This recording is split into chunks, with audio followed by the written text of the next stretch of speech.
الحمد للہ رب العالمین والعاقبۃ للمتقین والصلاة والسلام علی سید المرسلین۔ ناظرین کرام، السلام علیکم ورحمۃ اللہ وبرکاتہ۔ ایمانی صفات کا عنوان لے کر آپ کی خدمت میں حاضر ہوں۔ ایمانی صفات کے تعلق سے اللہ کے پیارے پیغمبر کی وہ احادیث، وہ نصیحتیں اور وصیتیں جس کا تعلق ایمانی صفات کے ساتھ ہے، وہ آپ کے سامنے پیش کر رہا ہوں۔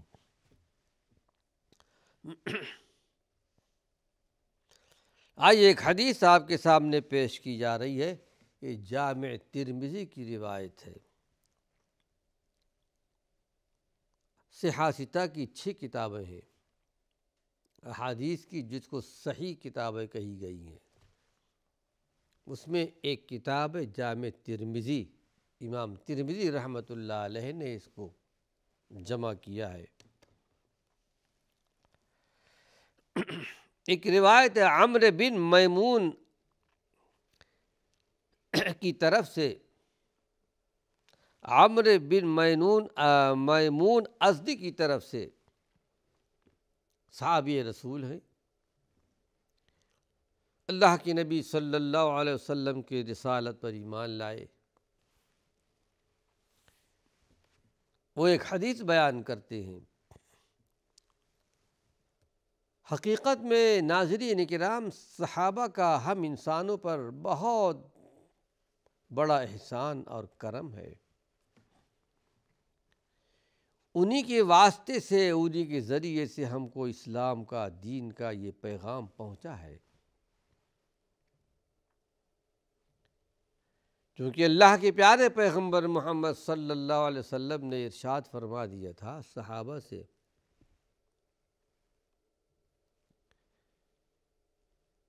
کہ جو تم سنتے ہو اپنے بعد والوں کو پہنچا دو۔ آپ نے عرفات کے میدان میں بھی بڑا عظیم اور بلیغ خطبہ دیا تھا،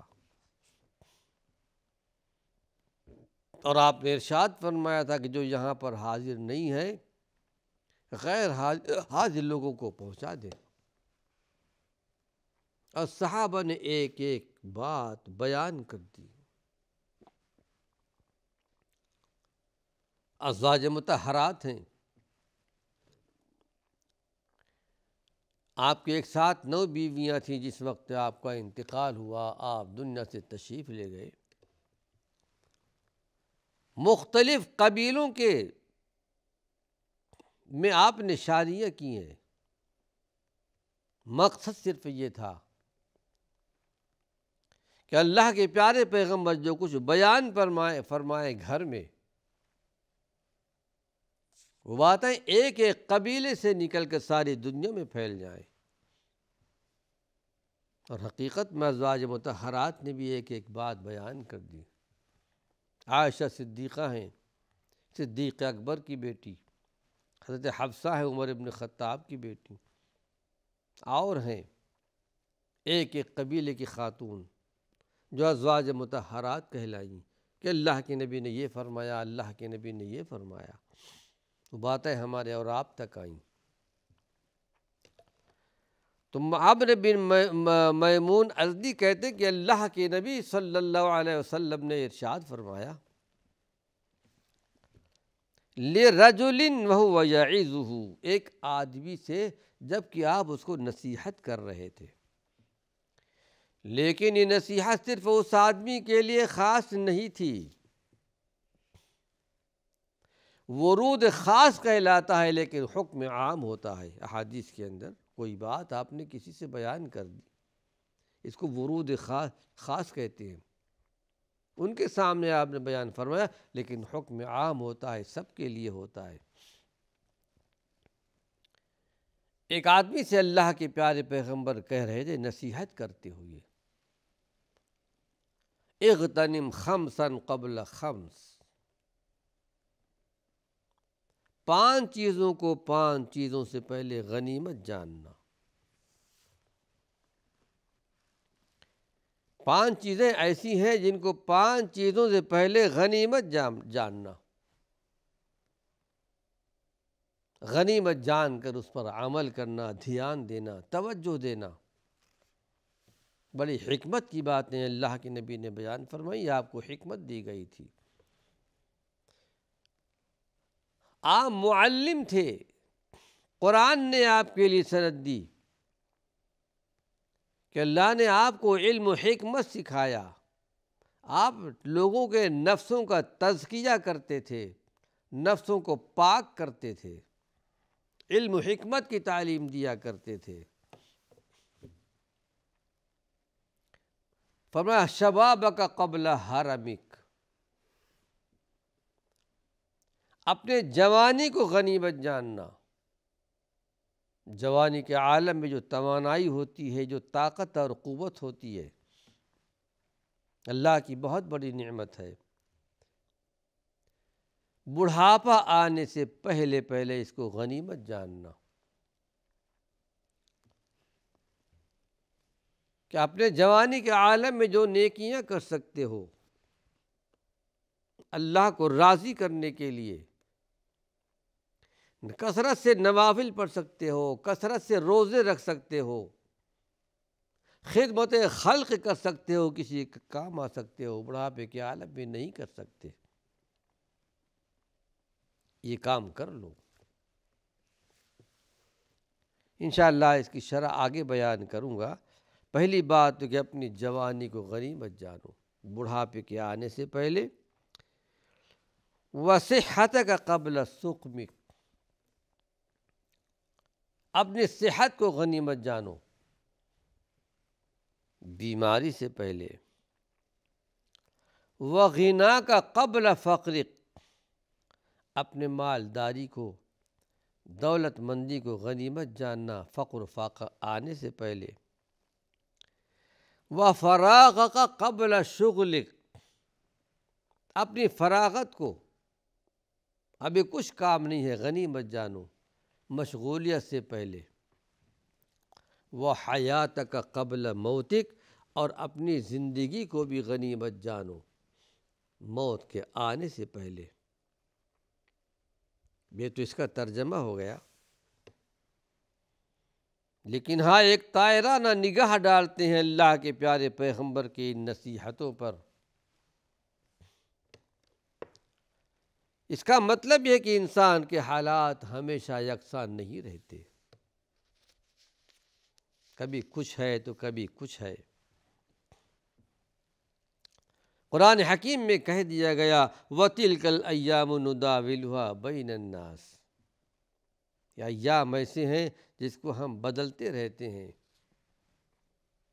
کبھی امن و امان کی زندگی ہوتی ہے اور کبھی امن و امان کی زندگی نہیں ہوتی، اور فتنے کی زندگی ہوتی ہے۔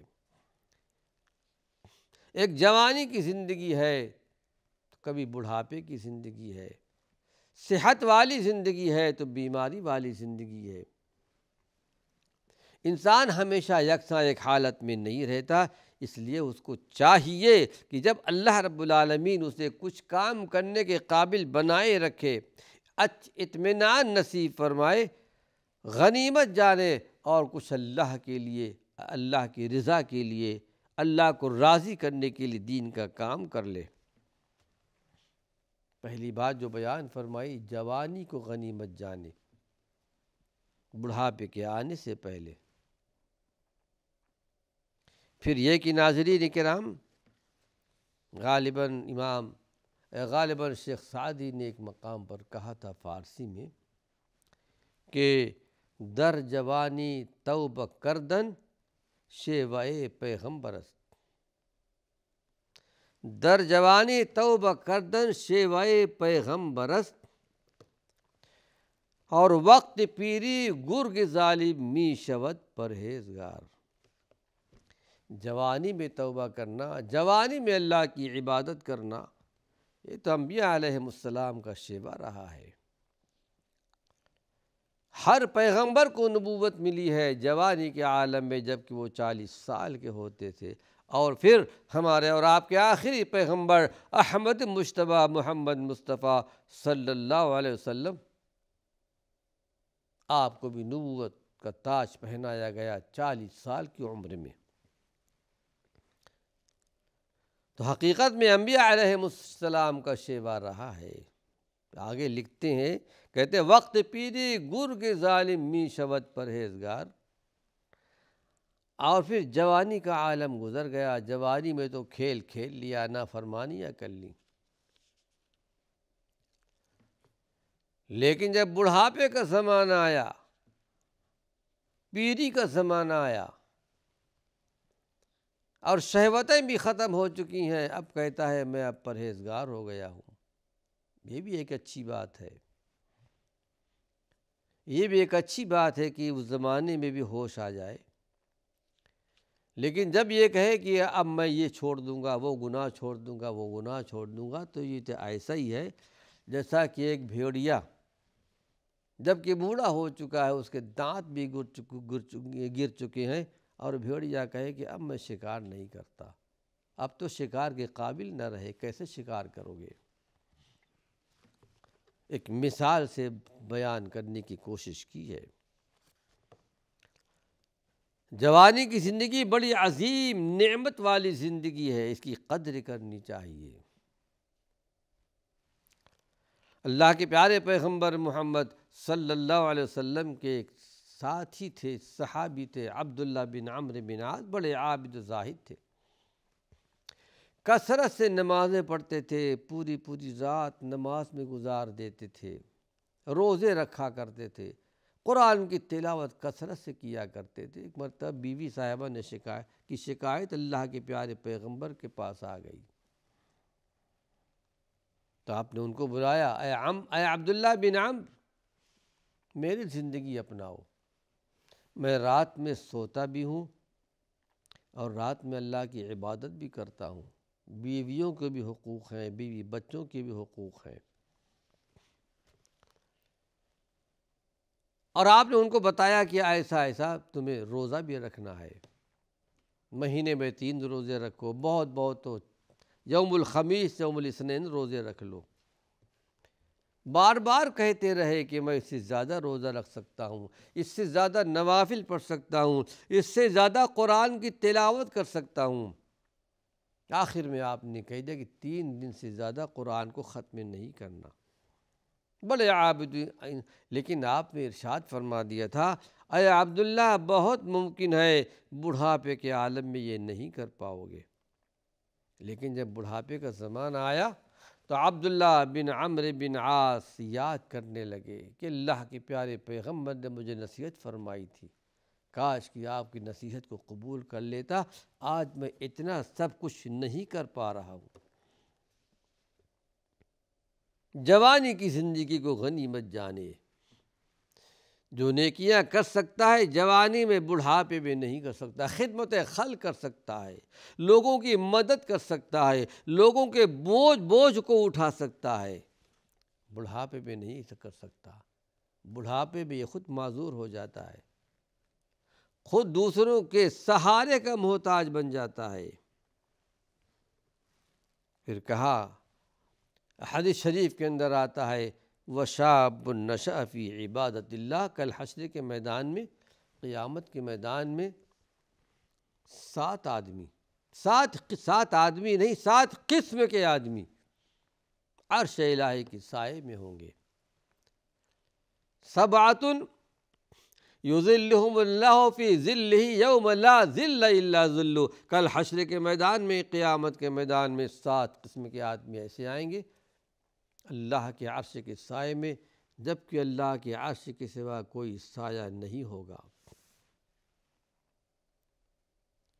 یہ سورج سوا نیزے پر آئے گا، لوگ اپنے اپنے گناہوں کے حساب سے پسینے میں شرابور ہوں گے، لیکن بڑے خوش نصیب ہوں گے 7 قسم کے آدمی عرش الہی کے سائے میں ہوں گے۔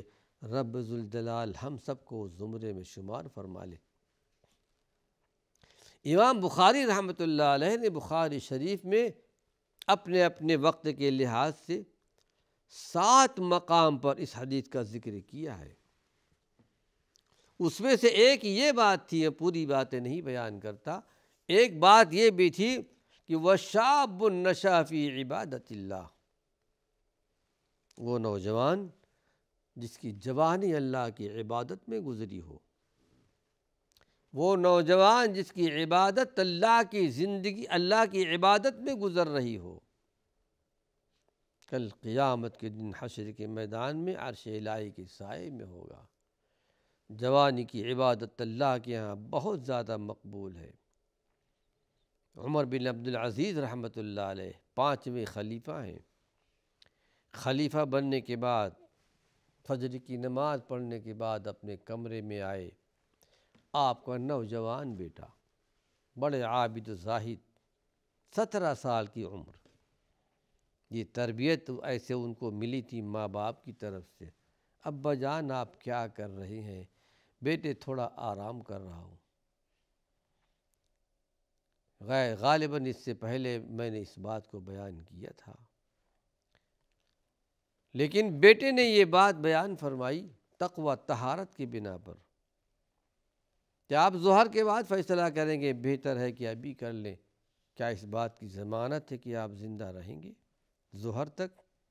سینے سے لگا لیا بیٹے کو، ایسا بیٹا، ایسی اولاد اللہ نے مجھے دی ہے۔ نوجوانی کے عالم میں یہ تقوی، یہ طہارت اپنے باپ کو بھی نصیحت فرمائی۔ اللہ کے پیارے پیغمبر نے پہلی بات بیان فرمائی وَالشَّابُ النَّشَأَ فِي وَشَبَابَكَ قَبْلَ حَرَمِكَ، بڑھاپے آنے سے پہلے اپنے جوانی کو غنیمت جانو۔ دوسری بات اللہ کے نبی نے بیان فرمائی وَصِحَّتَكَ قَبْلَ سُقْمِكَ، صحت کے زمانے میں یہ اللہ رب العالمین نے آپ کو صحت دی ہے، توانائی دی ہے، طاقت دی ہے، نیکیاں کر سکتے ہیں، لوگوں کا بوجھ اٹھا سکتے ہیں۔ اگر بیماری آ گئی تو بیماری کے زمانے میں وہ نیکیاں نہیں کر سکتے، اتنی نمازیں بھی نہیں پڑھ سکتے، کھڑے ہو کے نماز پڑھا کرتے تھے جوانی کے عالم میں، صحت مندی کے عالم میں، لیکن بڑھاپے کے عالم میں بیٹھ کے نماز پڑھنا ہے، لیٹ کر اشارے سے نماز پڑھنا ہے۔ اس لیے اپنے صحت کے زمانے کو غنیمت جانو۔ ناظرین کرام، وقت ختم ہو چکا ہے، اللہ نے چاہا کچھ اور مفید باتیں ایمانی صفات کی اپنے آئندہ درس میں پیش کروں گا۔ وآخر دعوانا ان الحمد للہ رب العالمین۔